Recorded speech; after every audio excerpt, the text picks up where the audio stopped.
pemirsa, berbahagia sekali kita pada malam hari bertemu lagi dalam acara Info Seniman.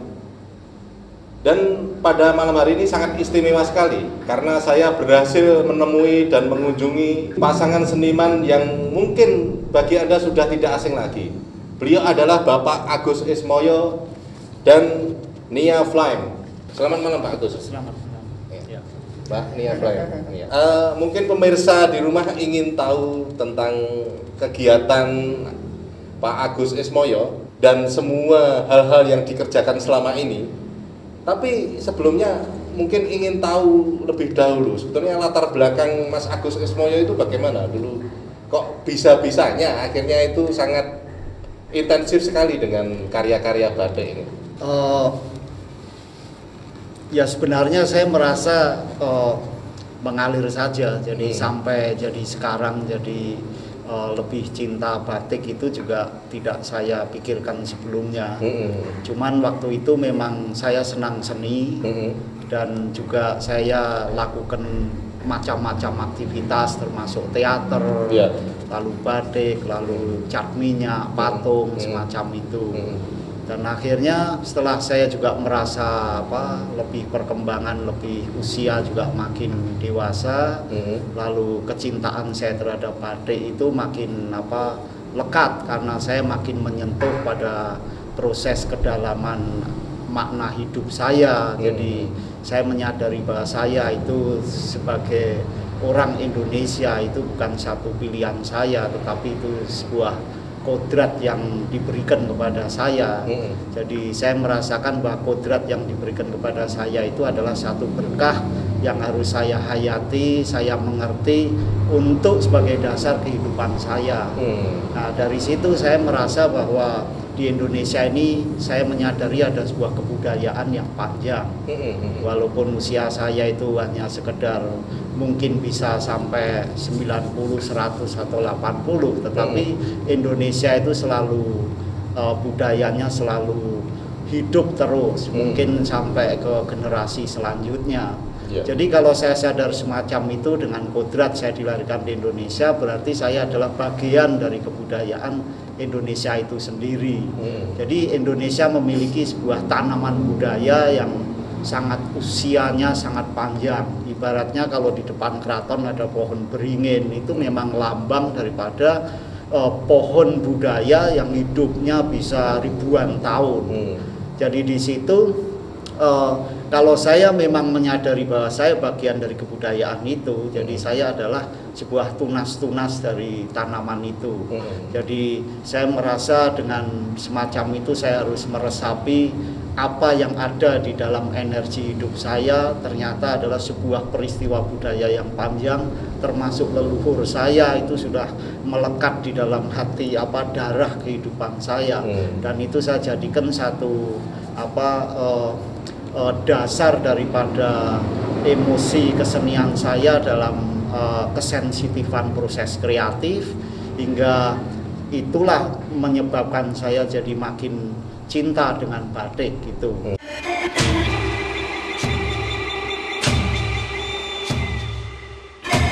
Kamu berdikari, yes, yes, yes. Kamu berdikari, yes, yes, yes. Itu saya sudah jenuh dengan konsep-konsep seni rupa pada masa itu. Saya lihat di galeri-galeri itu tidak menjawab apa yang saya cari. Waktu itu gelombangnya modern ya, seni modern ya. Banyak konsep seni konseptual. Jadi menurut saya waktu itu terlalu rasio sekali. Itu saya cari sesuatu yang ada rasa. Waktu itu kebetulan saya dapat guru, dia menguasai aneka ragam motif jemputan dari Afrika Barat. Lalu dia juga tahu mengenai batik Indonesia.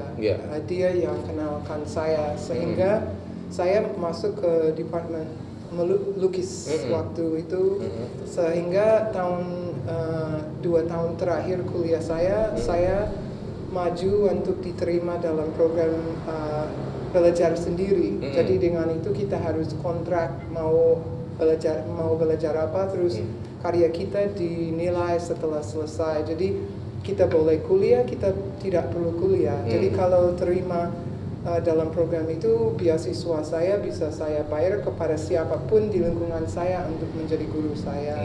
Jadi waktu itu New York menjadi kampus saya itu. Jadi saya belajar dengan aneka ragam orang. Saya lulusan, saya ingin belajar batik sungguh gitu. Bilang kalau mau belajar batik harus ke Yogyakarta karena itu pusat batik dunia. Nah, Mbak Nia, ketika Anda bereksplorasi di tempat Anda menempuh studi di Amerika dulu, kemudian menemukan batik di Jogja, apa yang Anda pikirkan pada saat itu? Ya, saya di Jogja belajar dengan aneka ragam orang, termasuk B.S. Gunawan, Tulus Warsito, John Batik. Tapi pada akhirnya saya lebih lama belajar sama seseorang namanya Ibu Duto di Gedong Kiwo. Dan dia keluarga abdi dalam keraton. Menariknya dia tidak bisa bahasa Indonesia, walaupun bahasa Indonesia saya masih belum begitu lancar, bisa.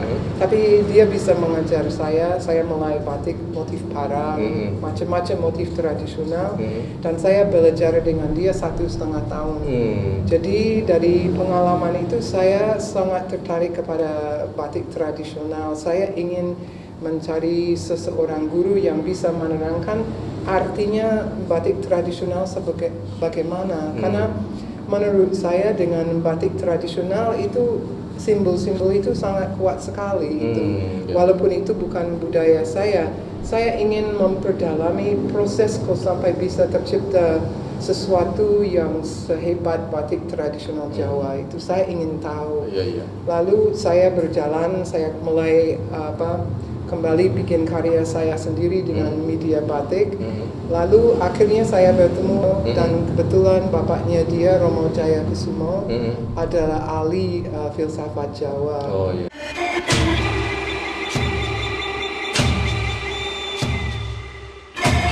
Kamu berdikari, yes, yes, yes. Kamu berdikari, yes, yes, yes.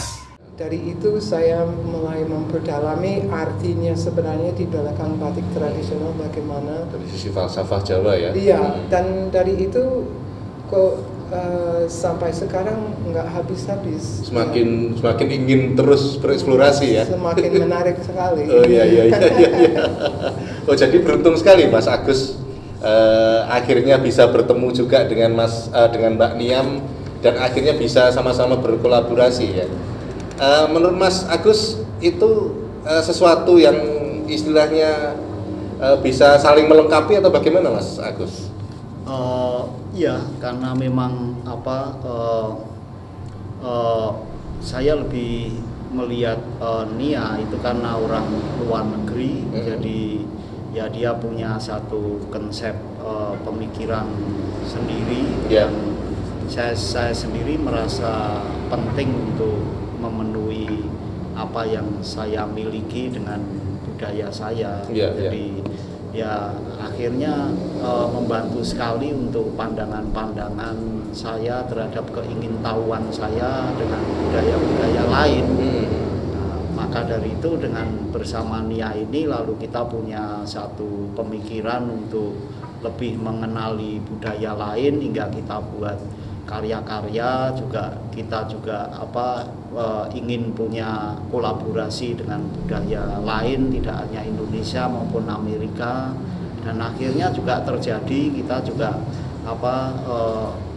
terjadi kegiatan kolaborasi dengan suku Aborigin, suku di Afrika, lalu suku Indian di Amerika, lalu juga orang Australia sebagai orang kulit putih, juga orang Amerika yang kulit putih. Jadi juga kita makin begitu macam esensi nilai kreativitas di beberapa negara itu yang saya menyadarkan pada nilai-nilai itu memang ada kaitan dengan permasalahan estetika, tetapi ada permasalahan yang lebih kompleks, termasuk masalah sosiologi, ekonomi, antropologi, jadi macam-macam ya. juga bisa ritual. Jadi itu yang saya sangat menarik, dan sampai sekarang pun kesadaran itu untuk mengolah saya lebih untuk ke proses kreatif. Hidup saya lebih mencari dalam proses kreatif yang sensitif terhadap diri saya maupun alam maupun sumber kreativitas. Dan itu bisa memancing inspirasi-inspirasi yang baru itu ya kan? Iya. Karena saya lihat kan karya-karya batik Anda berdua ini kan cukup unik dan berbeda juga ya dengan batik-batik yang lain itu saya lihat. Iya. Ya memang banyak orang mengatakan bahwa tradisional itu sangat terbatas. Iya, iya. Tapi saya banyak hal yang mengembangkan jiwa saya, dan sebenarnya seperti dalam proses kreatif yang dilestarikan dari leluhur Nusantara, ini proses yang sangat luar biasa.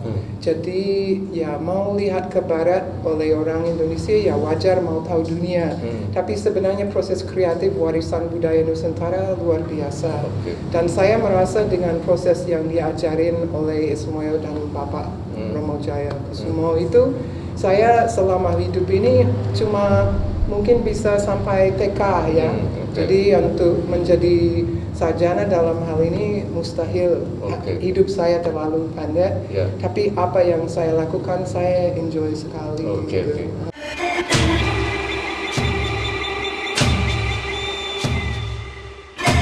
Kamu berdikari, yes, yes, yes.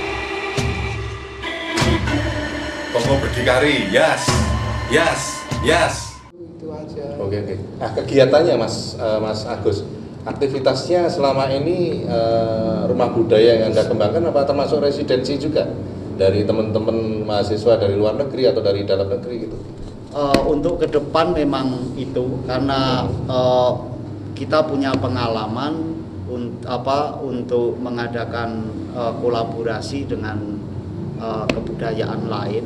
Lalu ya kita usahakan juga tempat kita ini juga untuk rumah budaya juga baik untuk tukaran kebudayaan, karena juga bukan menyangkut pada saya dan istri saya, tetapi teman-teman di sini juga bisa mendapatkan satu proses kreatif maupun visualnya juga kepada budaya-budaya lain. Itu juga saya merasa itu sangat penting, sangat penting karena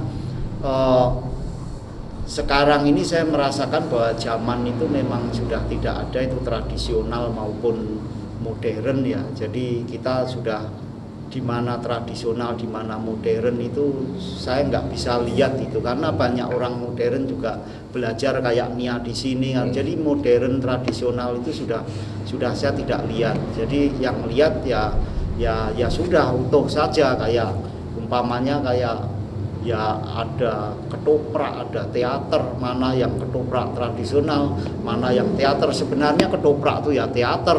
Kalau tahu ini orang luar, orang Amerika lihat ketoprak ya itu teater. Jadi ya memang sebenarnya kayak hip-hop sekarang juga begitu, ada campuran Jawa, campuran ini. Jadi tradisional sama anu itu sudah enggak terlihat lagi ya.